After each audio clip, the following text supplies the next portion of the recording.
Hey guys, welcome back to my channel. आज मैं discuss करूंगी MMPC 05 के यूनिट नंबर 2 जो कि है प्रेजेंटेशन ऑफ डेटा। और इससे पहले मैंने यूनिट नंबर 1 डिस्कस किया था जिसका नेम था कलेक्शन ऑफ डेटा। अगर आपको वो वाली वीडियो देखनी है तो उसका लिंक मैं डिस्क्रिप्शन बॉक्स में दे दूँगी, आप जाके चेकआउट कर सकते हो। आज हम स्टार्ट करेंगे प्रेजेंटेशन ऑफ डेटा। ठीक है, इस चैप्टर को मैं डिस्कस करूँगी। तो देखिए, प्रेजेंटेशन ऑफ डेटा क्या होता है। तो डेटा को दर्शाना, डेटा को बताना, ठीक है। और डेटा लिया ही इसीलिए जाता है ताकि उससे दर्शाया जा सके, ठीक है। ये होता है इसका meaning. Presentation of data meaning data को प्रेजेंट करना, डेटा को दर्शाना, डेटा को बताना, ठीक है। ये है इसका मीनिंग। और अभी देखिए, हम देखते हैं कि आज हम इसमें क्या क्या पढ़ेंगे। तो पहले इसमें स्ट्रक्चर है, तो स्ट्रक्चर में हम देखेंगे introduction, classification of data, objectives of classification and types of data, construction of discrete frequency distribution and construct of continuous frequency distribution and guidelines for choosing the classes। Then हम देखेंगे cumulative and relative frequency। उसके बाद हम देखेंगे charting of data। Then हम देखेंगे summary। तो देखिए, हम यहाँ पे देखते हैं introduction। तो in the previous unit we discussed the various way of collecting data। Okay, हमने इससे पहले जो वीडियो था उसमें देखा हमने कि डेटा को हम कैसे कलेक्ट करते हैं। उसके 2 टाइप्स थे, प्राइमरी और सेकेंडरी। ओके, आज हम देखेंगे प्रेजेंटेशन ऑफ डेटा, कि हम डेटा को कैसे प्रेजेंट करते हैं। और डेटा को हम 2 टाइप से प्रेजेंट करते हैं, एक होता है टैबुलर फॉर्म में और एक होता है चार्टिंग में, ठीक है। तो ये देखिए, यहाँ पे है classification of data and charting of data, ठीक है। फिर है आपका क्लासिफिकेशन ऑफ डेटा, ठीक है। तो इसमें है after the data has been systematically collected and edited, the first step in presentation of data is classification, ठीक है। And classification is the process of arranging the data according to the points of similarities and dissimilarities. Okay, so data की similarities और dissimilarities को देखते हुए data को 2 या 2 से ज़्यादा भागों में बांटा जाता है, तो उसे ही डेटा का क्लासिफिकेशन कहा जाता है, ठीक है। इसमें मैंने बताया है कि डेटा की जो सिमिलरिटीज़ और डिससिमिलरिटीज़ होती है उसको देखते हुए डेटा को 2 या 2 से ज़्यादा भागों में जब बांटा जाता है तो उसे हम क्लासिफिकेशन ऑफ डेटा कहते हैं, ठीक है।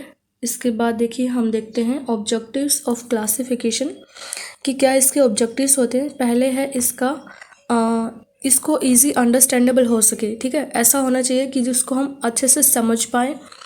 उसके बाद है कि अलग अलग डेटा को कंपैरिजन हो सके, ठीक है। To facilitate comparison between attributes of variables, कि अलग अलग डेटा का कंपैरिजन हो सके, ऐसा डेटा होना चाहिए।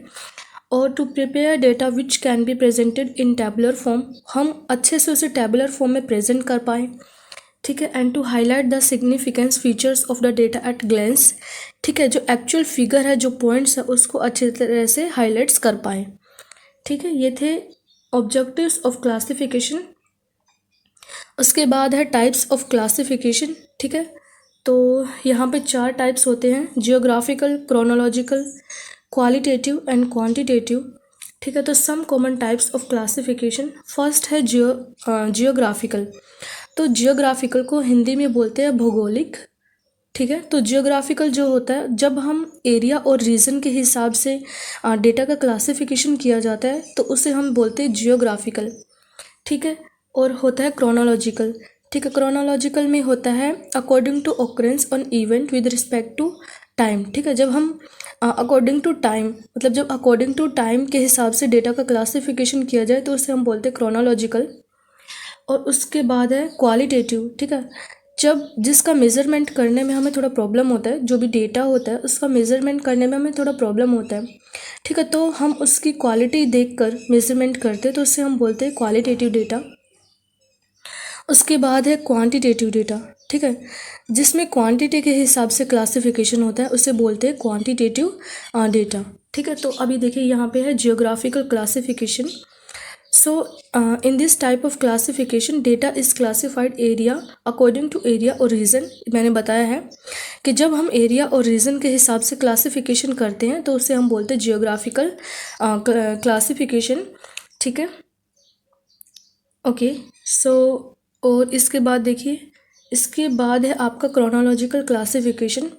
ठीक है, when the data is classified according to the time of its occurrence. ठीक है, जब हम टाइम के हिसाब से डेटा का क्लासिफिकेशन करते हैं तो उसे हम बोलते हैं क्रोनोलॉजिकल। ठीक है, क्रोनोलॉजिकल क्लासिफिकेशन उसे हम बोलते हैं। तो देखिए, जैसे यहाँ पे एक टेबल दी हुई है यहाँ पे, तो उसमें क्या है, उसमें आपको पहले ईयर्स दिए, फिर आपकी सेल्स दिए। तो ये आपको टाइम के हिसाब से आपको डेटा दिया है कि इतने ईयर में इतनी सेल थी, फिर बाद में देन इतनी ईयर में इतनी सेल थी। तो ये टाइम के हिसाब से दिया है, तो इसको हम बोलते हैं क्रोनोलॉजिकल ऑर्डर में। उसके बाद है आपका क्वालिटेटिव क्लासिफिकेशन। तो क्वालिटेटिव क्लासिफिकेशन में क्या होता है कि जब भी कोई डेटा उसका मेज़रमेंट करने में हमें थोड़ा प्रॉब्लम हो जाता है तो हम उसकी क्वालिटी को देख के मेज़रमेंट करते हैं। ठीक है, जैसे when the data is classified according to some attributes and which are not capable for measurement, ठीक है, known as qualitative classification. And in a simple classification and attributes is divided into two classes. ठीक है, one is positioning and the attribute and the other not positioning. ठीक है, for example we may classified population on the basis of employment. ठीक है, जैसे हम employment और unemployment के बारे में क्लासिफिकेशन करते हैं तो वो हो गया क्वालिटेटिव के बेसिस पे। उसके बाद है क्वांटिटेटिव क्लासिफिकेशन। ठीक है, तो when the data is classified according to some characteristics then can be measured. ठीक है, जब हम क्वांटिटी के हिसाब से मेजरमेंट करते हैं तो उसे हम बोलते हैं क्वांटिटेटिव क्लासिफिकेशन। ठीक है, सो जैसे कि हम किसी की मंथली सैलरी देखते हैं।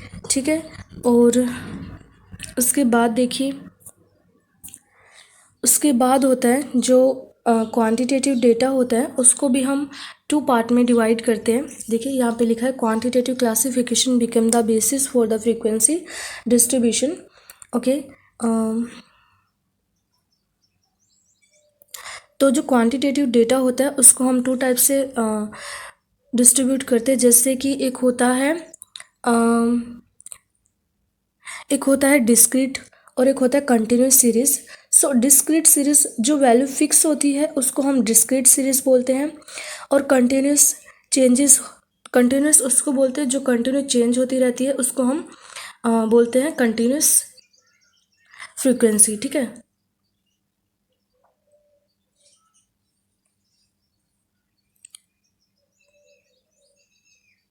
सो ये देखिए, ये है क्वांटिटेटिव में be further classified into two types, जैसे कि डिस्क्रीट और कंटिन्यूस फ्रीक्वेंसी।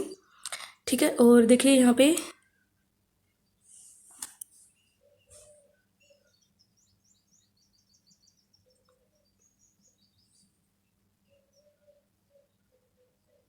देखिए the terms discrete can data refers to quantitative data that is limited to integer numerical value of a variable. ठीक है, तो डिस्क्रीट सीरीज में क्या होता है, इंटीजर न्यूमेरिकल वैल्यू होते हैं। ठीक है, और जो डिस्क्रीट सीरीज होती है उसमें उसकी वैल्यू जो होती है वो फिक्स होती है। ठीक है, इसलिए उसको डिस्क्रीट सीरीज बोलते हैं। और continuous data can take integer as well as fraction value of a variable. ठीक है, तो कंटिन्यूस सीरीज में क्या होता है, जो वैल्यू होती है ना फ्रीक्वेंसी की, ठीक है, जो वैल्यू होता है, जो क्लास इंटरवल होता है कंटिन्यूस सीरीज में वो चेंज होता रहता है। ठीक है, बस इतना ही डिफरेंस होता है डिस्क्रीट और कंटिन्यूस सीरीज में। अभी देखिए, ये यहाँ पे एक आपके लिए टेबल दिया है, तो इस टेबल को पहले तो आप थोड़ा सेपरेट कर लो।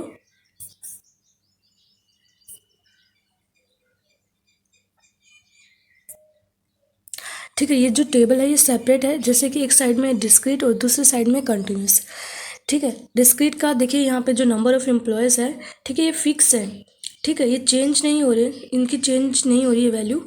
ठीक है, और जो कंटिन्यूस सीरीज़ है ये चेंज हो रहा है। ठीक है, जैसे 20 to 25, 25 to 30। ठीक है, बस इतना सा डिफरेंस होता है कि 1 ईयर में ना चेंज होता है। ये जैसे कि एक ही साल में 110 है, तो इसमें क्या है 20 to 25 के बीच में, बस इतना सा डिफरेंस होता है डिस्क्रीट और कंटिन्यूस सीरीज़ में। एंड यहाँ पे देखिएगा, जो ये होता है, जो आपका टेबल का लेफ्ट हैंड साइड होता है, जो ये वाला साइड होता है लेफ्ट हैंड साइड, इसको हम बोलते हैं क्लास। और जो आपका ये वाला राइट हैंड साइड होता है ना, ये वाला जो राइट हैंड साइड होता है इसको हम बोलते हैं फ्रीक्वेंसी या फिर हम इसको बोलते हैं ऑब्जर्वेशन। ठीक है, लेफ्ट हैंड साइड को हम बोलते हैं क्लास और राइट हैंड साइड को हम बोलते हैं फ्रीक्वेंसी या फिर ऑब्जर्वेशन। ठीक है, ये एक्टिविटी देखिए, ये है टेबल। जैसे कि हमने पहले नंबर ऑफ़ चिल्ड्रंस ले लिए। ठीक है, इसमें नंबर ऑफ़ चिल्ड्रंस दिए 6 हैं। ठीक है, और यहाँ पे 0 से स्टार्ट है। ठीक है, आप ऊपर देख सकते हो ये जो डेटा है, यहाँ पे 0 से लेके यहाँ पे जो सबसे कम है वो 0 है और जो सबसे ज़्यादा वो है 6।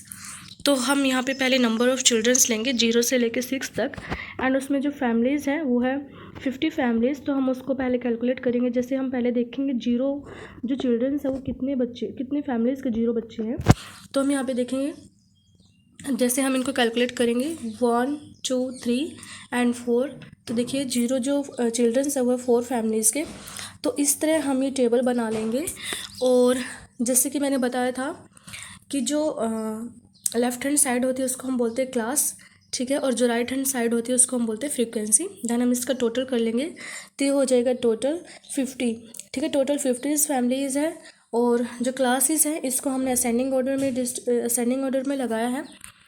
और उसके बाद है आपका construction of a continuous frequency distribution. अभी हम देखेंगे कि जो कंटिन्यूस फ्रीक्वेंसी है उसको कैसे डिस्ट्रीब्यूट किया जाता है। So in constructing the frequency distribution for continuous data, it is necessary to clarify some of the important term or that are frequency used. Okay. So अभी हम देखते हैं कि कंटिन्यूस सीरीज में हमारे क्या क्या होता है। तो पहले होता है इसका क्लास लिमिट। ठीक है, तो इसमें क्लास लिमिट दिया रहता है, जैसे कि होता है class limit denote the lowest and highest value can be include in the class and two boundaries. ठीक है, एक होता है लोवेस्ट, एक होता है हाईएस्ट। जैसे कि क्लास इंटरवल दिए 60 और 69। ठीक है, तो जैसे मैंने बोला था जो डिस्क्रीट सीरीज़ होती है उसमें वैल्यू फिक्स होती है, 1 ईयर में वैल्यू फिक्स होती है, चेंज नहीं होती है।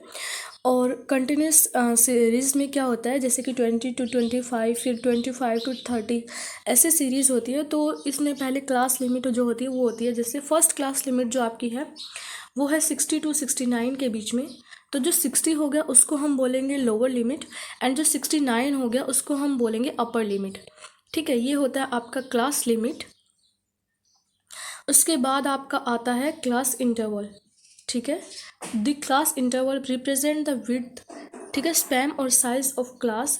The width may be determined by the subtracting the lower limit of one class from the lower limit of the following class. ठीक है, इसमें क्या करते हैं हम, क्लास इंटरवल हम कैसे निकालते हैं। तो क्लास इंटरवल हम निकालते हैं upper limit minus lower limit. तो उसके बाद हमारा निकलता है क्लास लिमिट। जैसे कि ऊपर देखिए हमारा था 60 और 69 के बीच में हमारा क्लास इंटरवल था। तो अगर हमें क्लासेस लिमिट था, अगर हमें क्लास इंटरवल निकालना है तो हम क्या करेंगे ना, 69 माइनस 60, तो हमारा आ जाएगा 9। तो हमारा 9 इंटरवल्स आ जाएगा। जैसे यहाँ पे क्लासेस दी हुई है, जैसे कि यहाँ पे क्लासेस दी है 10 to 20। ठीक है, तो अभी हमें क्लास इंटरवल निकालना है तो हम क्या करेंगे, 20 माइनस 10, तो हमारी क्लास इंटरवल आ जाएगी 10। ठीक है, तो इस हिसाब से हम क्लास इंटरवल निकालते हैं।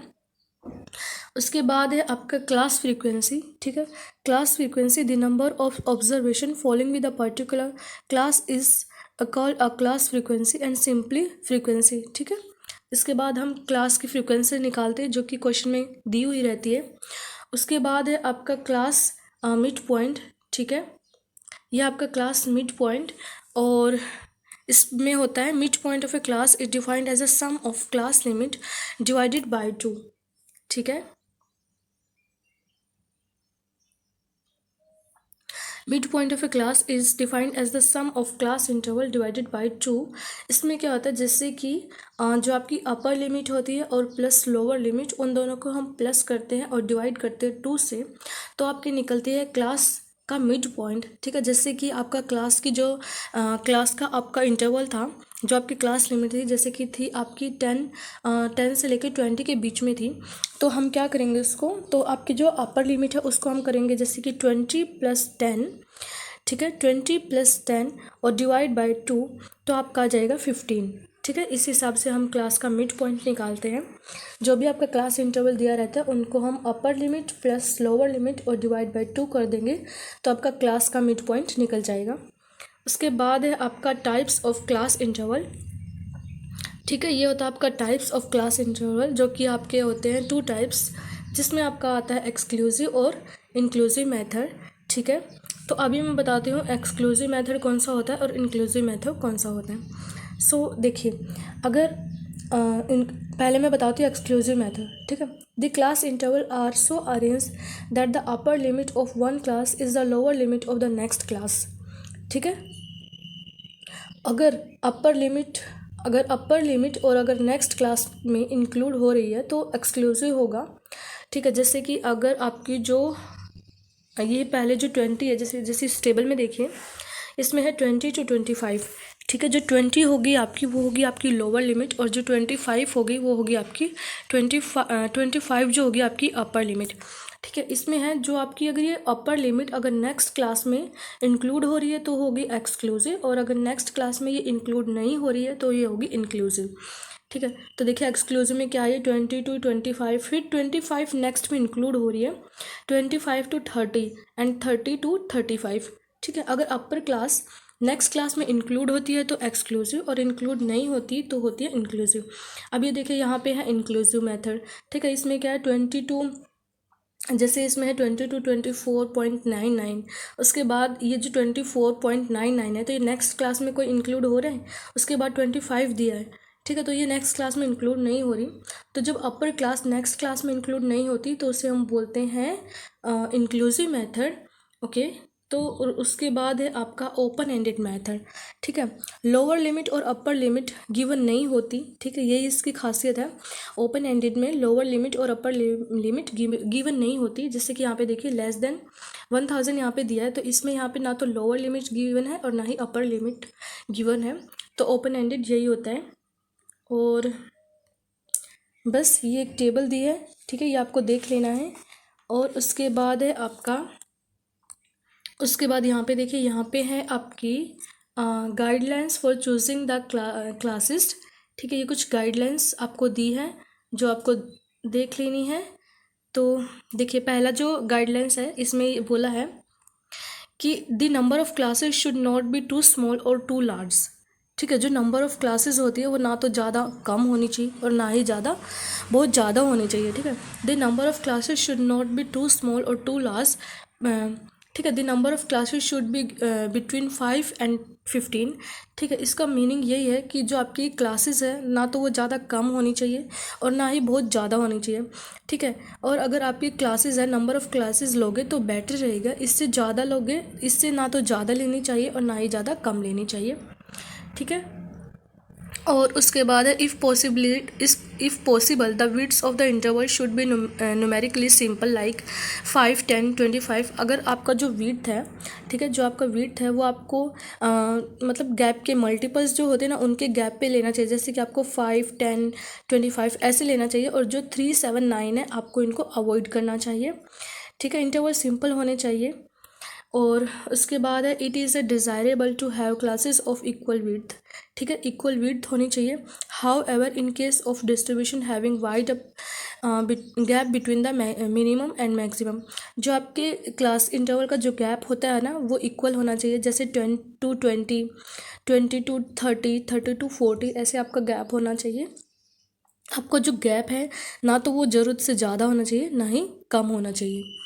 ठीक है, और फोर्थ है the starting point of class interval should with 0, 5, 10 or multiples thereof. For example, if the minimum value of 3 and we are taking a class interval of 10, the first class should be 0 to 10 and 3 to 13। ठीक है, आपका जो class interval है वो starting होना चाहिए 0 से, जैसे 0, 5, 10 ऐसे लेना चाहिए। अगर आपका 3 है तो 3 से आपको 3 to 13 ऐसे स्टार्ट नहीं करना चाहिए, आपको हमेशा 0 से और मल्टीपल्स जो होते उससे स्टार्ट करना चाहिए।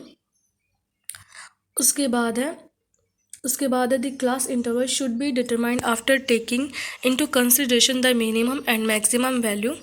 ठीक है, and the value of class is to be form.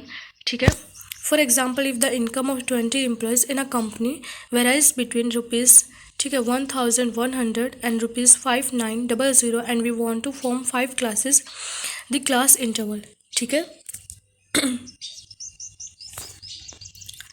सो ये आप देख लेना। और उसके बाद आपका एक डेटा दिया है जिसमें कि 50 एम्प्लॉयज़ हैं, उनकी एज दी है। ठीक है, जो मिनिमम एज है वो है 21 और जो मैक्सिमम एज यहाँ पे दिख रही है वो है 62। ठीक है, और in order to form the frequency distribution of data we take the difference between 60 and 21। ठीक है, यहाँ पे 22 आएगा वैसे, and divided it by 10 to from 5 classes. ठीक है, यहाँ पे आपको दिख ही रहा है कि यहाँ पे जो सबसे ज़्यादा है वो है 22 और सबसे जो कम है 60। तो आपको यहाँ से डेटा जो ले सकते हो, एजेस जो ले सकते हो वो ले सकते हो आप 20 to 70 के बीच में। ठीक है, क्योंकि इसमें 62 भी है। तो यहाँ पे आप अपना एज लोगे 20 to 30, 30 to 40 एंड 40 to 50। ठीक है, इस हिसाब से आप अपना एज लोगे। और यहाँ पे देखिए, अगर आपको पहले आप क्या करोगे, 62 माइनस 21 और डिवाइड बाई 10, तो ये हो जाएगा 41 माइनस 10, तो 4.1। ठीक है, अगर आपको क्लास इंटरवल लेना है, जैसे आपको 5 क्लासेस यहाँ पे लिखी है, तो आप सोचोगे कितना का गैप लेना हमें। तो ये देखिए 62 माइनस 21 आपको करना है और डिवाइड बाई 10 करना है, तो 41 बाई 10 और 4.1। तो आपको क्लास इंटरवल जो लेना है वो लेना है आपको 10 का। ठीक है, और उसके बाद आपको देखना है कि 20 से लेके 30 के बीच में कितने नंबर ऑफ एजेस हैं। ठीक है, फिर आपको वो ये सब टैली कर लेना है और लास्ट में फ्रीक्वेंसी जो लाएगी उसको टोटल कर लेना है। तो टोटल फ्रीक्वेंसी आ जाएगी आपकी 50। और ये कुछ एक्टिविटी दी है जो आपको कर लेना है, अगर कर लोगे तो आपको और भी अच्छे से हो जाएगा। उसके बाद है आपका कम्युलेटिव एंड रिलेटिव फ्रीक्वेंसी। ठीक है, और अभी देखिए the cumulative and relative frequency क्या होती है। वो डेटा, ठीक है, वो डेटा तो हमें बताती है। ठीक है, वो डेटा तो हमें बताती है, तो उस क्लास वो हमें ना वो डेटा तो बताती है जो उस क्लास में आता है। और ठीक है, वो हमें वो डेटा भी बताती है जो उस क्लास तक आता है। ठीक है, क्युमुलेटिव फ्रीक्वेंसी हमें डेटा बताती है और हमें वो डेटा तो बताती है कि जो उस क्लास में आता है। ठीक है, और साथ में वो डेटा भी बताती है जो उस क्लास तक आता है। ठीक है, जैसे अभी देखिए हम देखते हैं cumulative frequency. As it name indicate the cumulative the frequency start at either the lower and the highest value and the cumulative frequency of a given classes interval and total of all previous classes frequency। ठीक है, अभी मैंने बताया आपको। तो यहाँ देखिए monthly salary जैसे कि है 1000 से लेके 1200 तक यहाँ पे दिए, तो यहाँ पे स्टार्टिंग भी दिया और एंड भी दिया है। ठीक है, तो हमें ये वो डेटा तो बताती है, ठीक है, जो क्लास में आता है, और वो भी बताती है कि जो उस क्लास तक आता है। ठीक है, फिर यहाँ पे देखिए नंबर ऑफ़ एम्प्लॉयज़ दिया और सबकी मंथली सैलरी दी है। ठीक है, और if we keep and adding the successive frequency of each class starting from the frequency of the very first class. ठीक है, अभी हम निकालते हैं कम्युलेटिव फ्रीक्वेंसी। हम कैसे निकालते हैं, तो ये देखिए यहाँ पे मंथली सैलरी दी है, पहले हमने उनको अरेंज कर लिया है। फिर उसके बाद नंबर ऑफ़ एम्प्लॉयज़ दिया हुआ है। तो मैंने बताया था जो लेफ्ट हैंड साइड होता है उसको हम क्लास इंटरवल बोलते हैं और जो राइट हैंड साइड होता है उसको हम बोलते हैं फ्रीक्वेंसी। तो नंबर ऑफ़ एम्प्लॉयज़ हो गए फ्रीक्वेंसी। तो इससे हमें कम्युलेटिव फ्रीक्वेंसी निकालनी है। तो कम्युलेटिव फ्रीक्वेंसी हम कैसे निकालते हैं, तो स्टार्टिंग में हमारा 5 है तो उसको हम 5 ही लिख देंगे। तो उसके बाद हमें 19 कैसे लाना है, तो हमें 5 में प्लस करना है 14, तो हमारा आ जाएगा 19। फिर 19 में हमें प्लस करना है 23, तो आ जाएगा 42। फिर 42 में प्लस करना है 50, तो उसके बाद आएगा 92। 92 में प्लस करेंगे 52, तो उसके बाद आ जाएगा 144। तो ऐसे करके हमें कम्युलेटिव फ्रीक्वेंसी निकाल लेनी है। तो लास्ट में हमारी कम्युलेटिव फ्रीक्वेंसी का जब हमारा ये जो टोटल होता है और इस टोटल के इक्वल आ जाता है, तो इस हिसाब से हमने अपनी जो कम्युलेटिव फ्रीक्वेंसी है वो ठीक निकाली है। ठीक है, तो इस हिसाब से हम अपना कम्युलेटिव फ्रीक्वेंसी निकालते हैं। अब देखिए, अभी देखते हैं हम रिलेटिव फ्रीक्वेंसी क्या होती है। ठीक है, रिलेटिव फ्रीक्वेंसी हम कैसे निकालते हैं, तो यहाँ पे देखिए सबसे नीचे 2 पॉइंट्स लिखे हुए हैं। ठीक है, एक है relative frequency facility the comparison of 2 और more than 2 sets of data. ठीक है, 2 या 2 से ज़्यादा फ्रीक्वेंसी में जब कंपैरिजन होता है तब हम रिलेटिव फ्रीक्वेंसी निकालते हैं। और सेकंड पॉइंट है relative frequency constitute the basis of understanding the concept of probability. ठीक है, या फिर जब हमें प्रोबेबिलिटी के कॉन्सेप्ट को समझना होता है तब हम रिलेटिव फ्रीक्वेंसी निकालते हैं। ठीक है, अभी हम देखें कैसे निकालते हैं रिलेटिव फ्रीक्वेंसी। तो ये एक रिलेटिव फ्रीक्वेंसी का डेटा दिया हुआ है, तो अभी हम देखें इसमें हम निकालते हैं कैसे निकालते हैं। तो ये तो ऊपर दिया हुआ था जब हमने क्युमुलेटिव फ्रीक्वेंसी निकाली थी, तो ये वाला डेटा तो ऊपर से आया है, जिससे कि पहले इसमें क्लास इंटरवल दिया है, फिर यहाँ पे नंबर ऑफ़ एम्प्लॉयज़ है जो कि आपकी फ्रीक्वेंसी है। अब हमें निकालना है रिलेटिव फ्रीक्वेंसी। हम कैसे निकालते हैं, ठीक है। तो पहले आपको क्या करना है ना, पहले आपको फ्रीक्वेंसी कैसे निकालनी है, तो फ्रीक्वेंसी, ठीक है, फ्रीक्वेंसी डिवाइड बाय, ठीक है, और frequency divide by upper class minus lower class, ठीक है। आपको क्या करना है, जैसे कि आपको लिखना है, जैसे आपको अगर रिलेटिव फ्रीक्वेंसी निकालनी है तो आपको क्या करना है,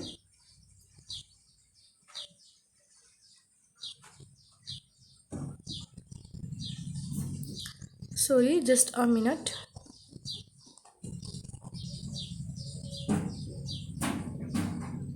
ठीक है। जैसे आपको रिलेटिव फ्रीक्वेंसी निकालनी है तो आप क्या करोगे,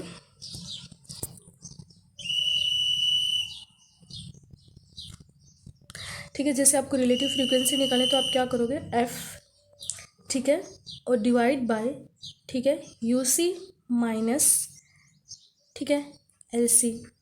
तो ऐसे आपकी रिलेटिव फ्रीक्वेंसी निकलेगी, frequency divide by upper limit minus lower limit, ठीक है। तो यहाँ पे देखिए, यहाँ पे देखिए आपका जो आपकी जो रिलेटिव फ्रीक्वेंसी, अब पहले हम कैसे निकालेंगे, तो यहाँ पे पहले आपको करना है 5, आपको 5 लेना है, उसके बाद, ठीक है, उसके बाद आपको देखना है डिवाइड बाय, ठीक है, आपको देखना है 12,000, ठीक है, 12,000, और आपको माइनस करना है 1,000 से, ठीक है, 1,000 से। तो कितना आ जाएगा आपका, आपका आ जाएगा 5, आपका आ जाएगा 5 डिवाइड बाय 200, ओके, आपका इतना आ गया, ठीक है। अगर अगर आप 5 डिवाइड बाय 200 करोगे तो आपकी वैल्यू आएगी 0.25, ठीक है। अगर आपको रिलेटिव फ्रीक्वेंसी निकालनी है तो पहले आपको करना है frequency divide by upper limit minus lower limit, फिर हम देखेंगे 5 डिवाइड बाय जो आपकी पहले आपकी, ठीक है, अपर लिमिट और लोअर लिमिट को हम डिवाइड करेंगे तो आपका आया 5 डिवाइड बाय 200, फिर हम उसको डिवाइड करेंगे तो आपका आएगा 0.025। तो इस तरीके से आप अपना जो है ये निकाल सकते हो रिलेटिव फ्रीक्वेंसी। और उसके बाद हम देखते हैं कि जो ये परसेंटेज है ये आप कैसे निकालोगे, ओके। तो यहाँ पे देखिए, जैसे कि ये है आपका, ये आपका है परसेंटेज, ठीक है, ये देखिए यहाँ पे आपका है परसेंटेज। तो आप देखोगे परसेंटेज आप कैसे निकालोगे, तो परसेंटेज आप निकालोगे जिससे कि 5 डिवाइड बाय 0.025 और इनटू में कर दोगे आप 100, तो आपका निकल जाएगा परसेंटेज, ठीक है। जैसे कि आपको क्या करना है, आपको क्या करना है 5,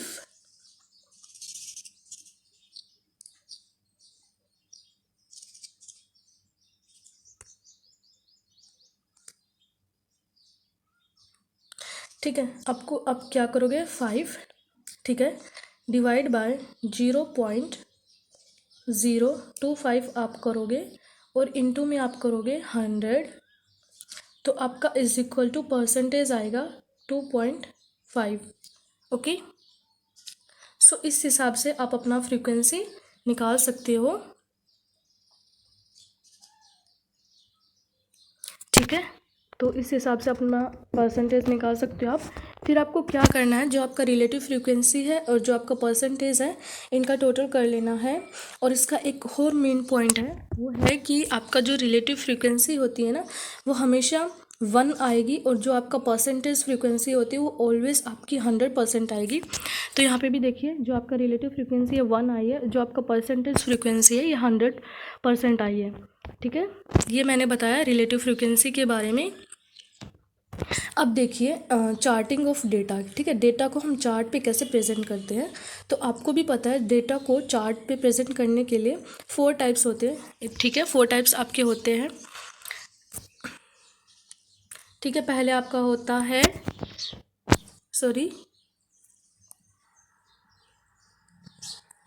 ठीक है,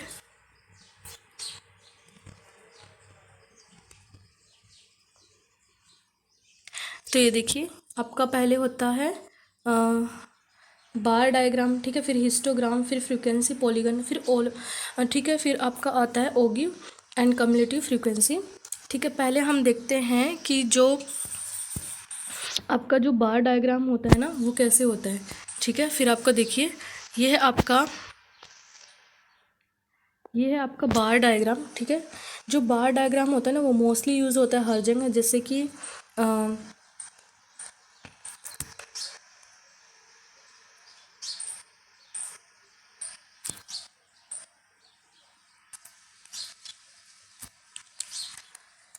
देखिए जो होता है बार डायग्राम आपका,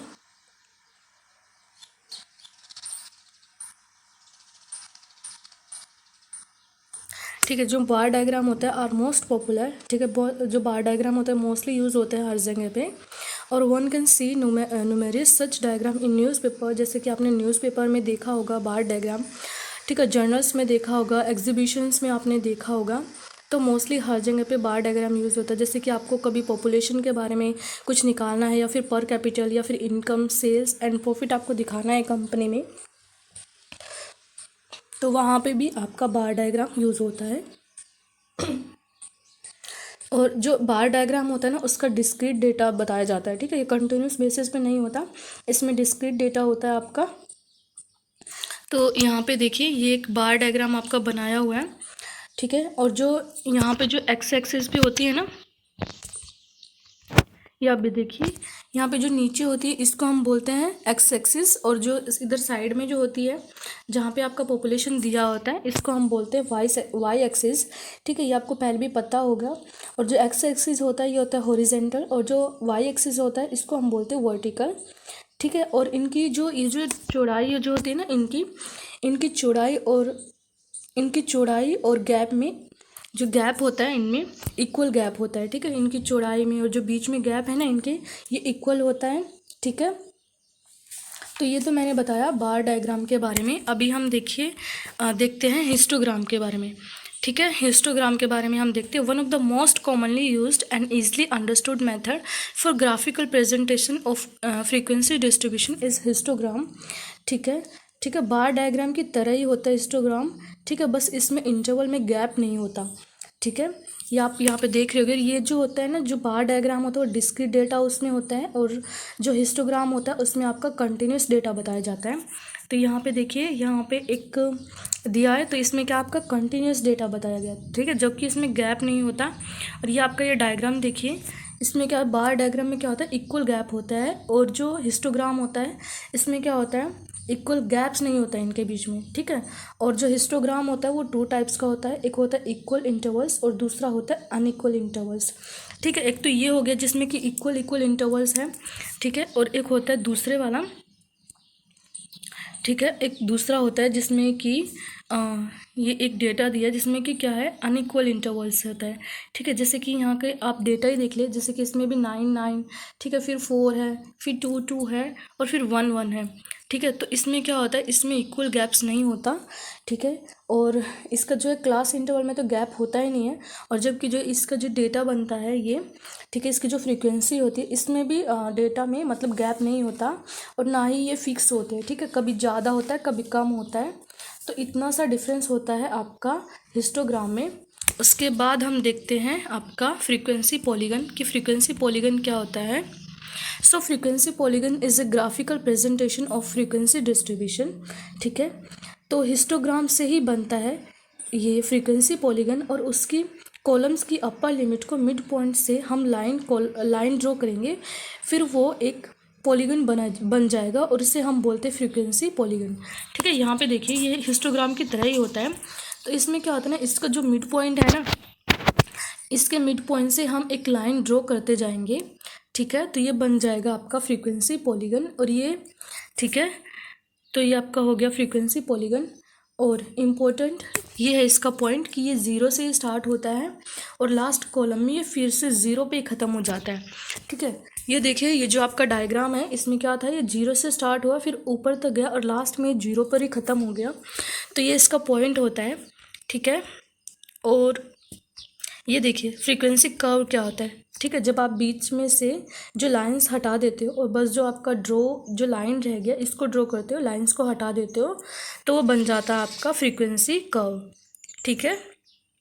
ये एक्टिविटी है, ये आप देख लेना। उसके बाद है आपका ओजाई कर्व, ठीक है। ओजाई कर्व हम देखते हैं, ठीक है। And ogive is a graphical presentation of cumulative frequency distribution and therefore when the graph of such a distribution is draw is called cumulative frequency, ठीक है। इसमें 2 टाइप्स होते हैं आपके, एक होता है लेस देन ओजाई और एक होता है मोर देन ओजाई, ठीक है। In this method the upper limit of various classes are taken in X axis and frequency obtain the process of cumulative of preceding frequency on the Y axis, ठीक है। और we by jointly this point we get less the ogive, ठीक है। यहाँ पे मैं आपको diagram से समझाती हूँ। तो ये देखिए यहाँ पे एक डायग्राम दिया है आपका, उसमें पहले आपका डेली सेल्स दिया है, ठीक है। और फिर आपका नंबर ऑफ़ कंपनीज दिया है, ठीक है। डेली सेल्स में देखिए 10 to 20, ठीक है। तो हमें निकालना है लेस देन ओजाई, तो हमें देखना है 20 से ज़्यादा कितने हैं, ठीक है। तो हम पहले यहाँ पे लिखेंगे डेली सेल्स में less than 20, less than 30, less than 40, less than 50, less than 60, less than 70, ऐसे करके हम इनको लिख देंगे क्योंकि हम लेस देन ओजाई कर्व निकाल रहे हैं, ठीक है। फिर हमें निकालना है नंबर ऑफ़ कंपनीज, ठीक है। तो नंबर ऑफ़ कंपनीज जैसे कम्युलेटिव फ्रीक्वेंसी निकालते हैं वैसे हमें निकालनी है। जैसे कि हमने नंबर ऑफ़ कंपनीज लिया 15, फिर 15 में हम 22 प्लस करेंगे 37, 37 में हम 35 प्लस करेंगे तो ये हो जाएगा 72, 72 में हम 30 प्लस करेंगे तो ये हो जाएगा 102। तो इस हिसाब से हम लेस देन ओजाई कर्व निकाल सकते हैं। फिर देन हमें इसे जो ग्राफ होता है उस पर ड्रॉ करना है। जैसे कि आपको देखना है जो लेस देन 20 था तो उस पर कितना आ रहा था आपका, उसमें आपका आ रहा था 20 से 15 के बीच में, तो आप इस तरह से इसको ड्रॉ कर सकते हो।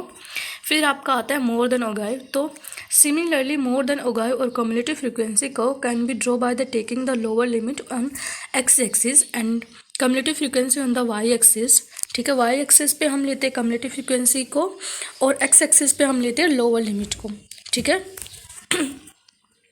तो ये देखिए ये ऐसे हमारा डेटा दिया है, यहाँ पे क्लास इंटरवल दिया, फिर फ्रीक्वेंसी दिया है। फिर अभी हमें देखना है मोर देन 10, ठीक है, और मोर देन 20, मोर देन 30, इस तरीके से हमें निकालना है। उसके बाद हमें निकालना है कम्युलेटिव फ्रीक्वेंसी, ठीक है। तो कम्युलेटिव फ्रीक्वेंसी इसमें हम कैसे निकालेंगे, इसमें हम नीचे से स्टार्ट करते हैं। जैसे हम नीचे पहले 7 है तो हम पहले 7 लिखेंगे, फिर हम 7 में 16 प्लस करेंगे 23, 23 में हम 20 प्लस करेंगे तो 43, 43 में 25 प्लस करेंगे तो 68। तो इस तरीके से हम निकालते हुए ऊपर जाएंगे और जो लेस देन होता है उसमें हम ऊपर से निकालते हुए नीचे आते हैं और मोर देन ओजाई में हम नीचे से निकालते हुए ऊपर जाते हैं, ठीक है। तो ये देखिए इसका ये डायग्राम है, ठीक है, ये इसका ग्राफ का है। तो आप इसको देख लेना और अगर आपने एक बार डेटा निकाल लिया तो आपको ग्राफ भी ड्रॉ करने में प्रॉब्लम नहीं होगी। और जो आपका लेस देन का होता है ये स्टार्टिंग से लेके ऊपर तक जाता है और जो मोर देन ओजाई का जो आपका कर्व होता है ये आपका ऊपर से लेके नीचे तक आता है, ठीक है।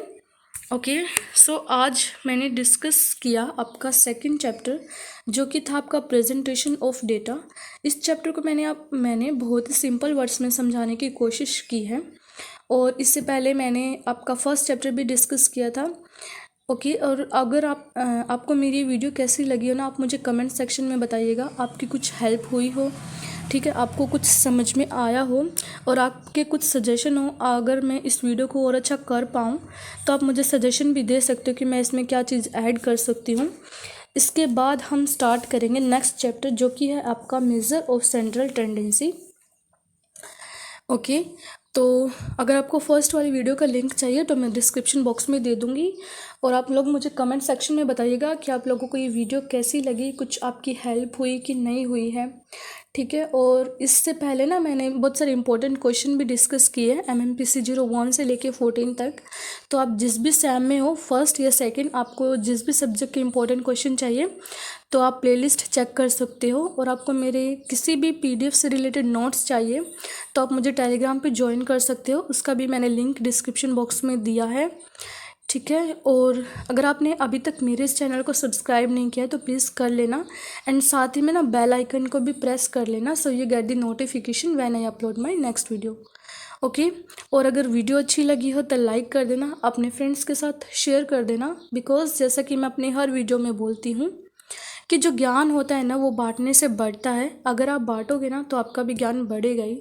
सो लाइक करना, शेयर करना, एंड कुछ भी डाउट होना तो कमेंट सेक्शन में लिखना बिल्कुल मत भूलना। मिलते हैं मेरी नेक्स्ट वीडियो में। Till then take care, bye bye.